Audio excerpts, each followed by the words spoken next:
What if a single battle, fought over 1,200 years ago in a remote valley, was the secret trigger for the Renaissance, the scientific revolution, and even the world of mass information we live in today? It sounds like a wild claim, but history is full of strange and unexpected connections. Welcome to 10-Minute History.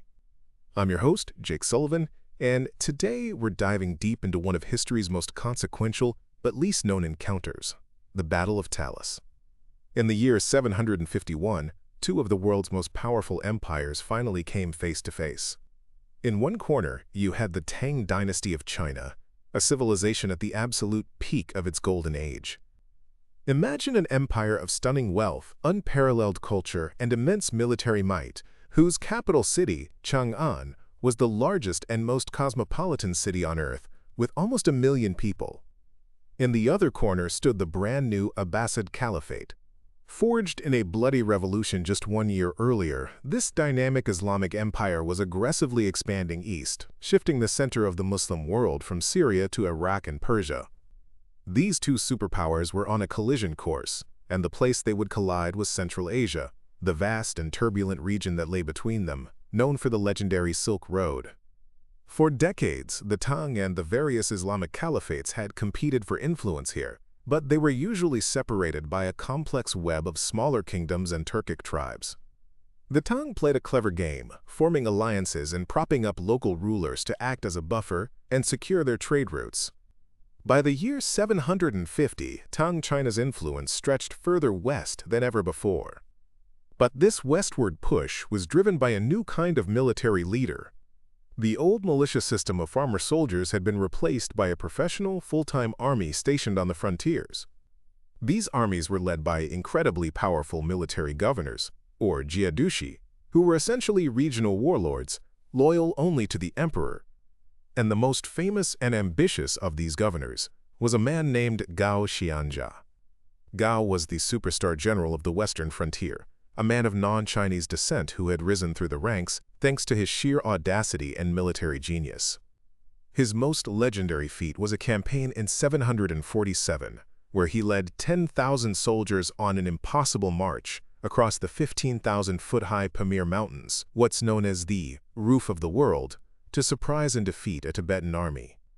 Think of Hannibal crossing the Alps, but on an even more brutal scale.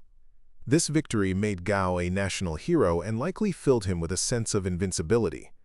It's this supreme confidence, this hubris, that set the stage for the disaster to come. In 750, a dispute broke out between two small kingdoms in the Fergana Valley, near modern-day Uzbekistan. One of the kings appealed to Gao Xianjia for help against his rival, the king of Chach, which is modern-day Tashkent. For the ambitious Gao, this was a golden opportunity to extend Tang power, win more glory, and, most importantly, acquire more wealth. He marched his army to Chach, and the city's king, seeing the famous general at his gates, quickly offered to surrender. Gao agreed to a treaty, promising the king and his people safety in exchange for their submission. But Gao Xianjia broke his word. In an act of shocking treachery, once the city gates were open, he seized the king, had him executed, and then unleashed his soldiers on the defenseless city. They plundered its immense wealth and enslaved its people. It was a brutal and short-sighted move. While Gao and his army were enriched, the act sent a wave of fear and anger across Central Asia. The murdered king's son managed to escape the massacre. He fled west and went straight to the Abbasids, begging them for help to avenge his father and drive out the treacherous Chinese. This was the perfect justification the Abbasids needed. The Abbasid governor of the region, a revolutionary general named Abu Muslim, dispatched one of his best commanders, Ziyad ibn Salih, to confront the Tang. Gao Xianjia's greed had just turned a small punitive action into an international incident. Instead of retreating to his well-defended territory, the ever-confident Gao decided to meet the Abbasids head-on. He marched his army, a force of about 30,000 Chinese professional soldiers and a large number of allied Karluk Turk mercenaries, further west. In July of 751, the two armies met on the banks of the Talas River, near the modern-day city of Taraz in Kazakhstan. The Abbasid army, led by Ziyad ibn Salih, was larger, perhaps numbering over 50,000, and was also a coalition made up of Arab and Persian professional soldiers, supplemented with local forces angry at Gao's actions. The battle raged for 5 days. For the first 4 days, it was a bloody stalemate. The Tang army formed a formidable defensive square. Their disciplined infantry, protected by heavy armor and shields, created a wall of spears. From behind this wall, they unleashed volley after volley from their powerful crossbows, which outranged the Abbasid bows and took a terrible toll on the charging Arab cavalry. Gao's tactics were working. His smaller, professional army was holding its ground against the larger Abbasid force. But then, on the 5th day, the decisive moment came. The Karluk Turks, the mercenaries who made up a huge part of Gao's cavalry, suddenly switched sides. In the middle of the battle, they turned on their allies, launching a surprise attack on the rear of the Tang army. Why did they do it? The Karluks were opportunists. They likely saw the Tang army was in a tough fight and figured they'd get a better deal from the Abbasids. Perhaps they were also disgusted by Gao's treachery at Chach, a fellow Central Asian state. Whatever the reason, their betrayal was catastrophic. The Tang army was thrown into total chaos, caught between the Abbasid army at their front and the Karluks attacking from behind. Their formation disintegrated, and a general slaughter began. In the midst of the disaster, Gao's lieutenant, a giant of a man named Li Siye, became a legend. As Gao himself prepared to flee, Li reportedly grabbed his reins and shouted at him for trying to desert his men. Li Siye then rallied the last few loyal troops, beating a massive drum and swinging a heavy mace to form a desperate rearguard.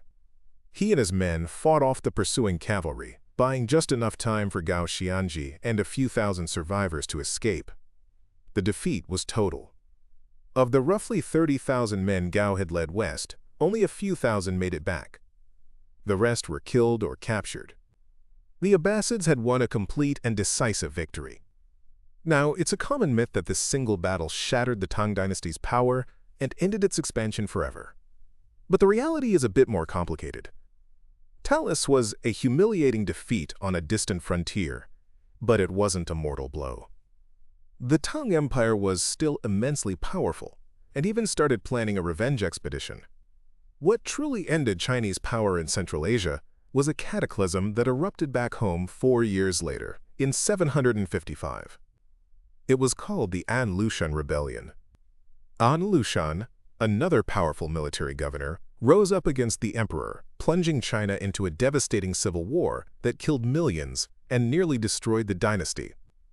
To fight for its very survival, the Tang court was forced to recall all its best armies from the frontiers, including the troops garrisoning the Silk Road.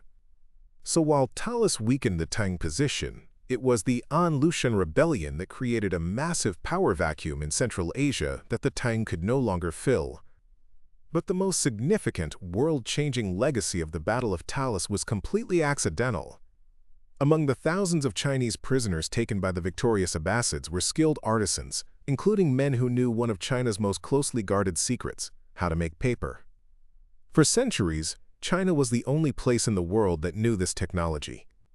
While Europeans and Middle Easterners wrote on expensive and clumsy parchment made from animal skin, the Chinese had cheap, lightweight paper made from mulberry bark and rags. The captured papermakers were taken to the city of Samarkand. The Abbasids immediately recognized the value of this technology, and the first paper mill outside of China was established there. From Samarkand, the secret spread like wildfire across the Islamic world. Paper mills popped up in the new capital of Baghdad, then in Damascus, Egypt, North Africa, and finally into Muslim Spain. It was from Spain that paper-making technology entered Christian Europe in the 11th and 12th centuries. The availability of cheap paper was a crucial precondition for what came next. Without paper, Johannes Gutenberg's invention of the printing press in the 1450s would have been economically impossible. You can't run a printing press on expensive sheepskin. The combination of cheap paper, a direct legacy of the prisoners from Talas, and mass printing unleashed the Renaissance, the Reformation, and the scientific revolution. It fundamentally changed human communication forever. The battle also permanently redrew the map of Central Asia. It marked the high watermark of Chinese expansion and solidified Abbasid control over the region. This set the stage for the gradual Islamization and Turkification of Central Asia, creating the cultural and religious world we see there today. It drew a line in the sand between the Chinese and Islamic civilizations that in many ways still exists. So the Battle of Talas was far more than just a remote frontier skirmish. It was a pivotal moment where a general's arrogance and a mercenary's betrayal had consequences no one could have ever imagined. It was a battle that, through the quiet, accidental transfer of a single technology, helped shape the course of world history and create the foundations of our modern, information-rich world. So what are your thoughts on this? Let us know down in the comments. If you found this interesting or learned something new, please give this video a like, and don't forget to subscribe to 10-Minute History for more deep dives. Thanks for listening.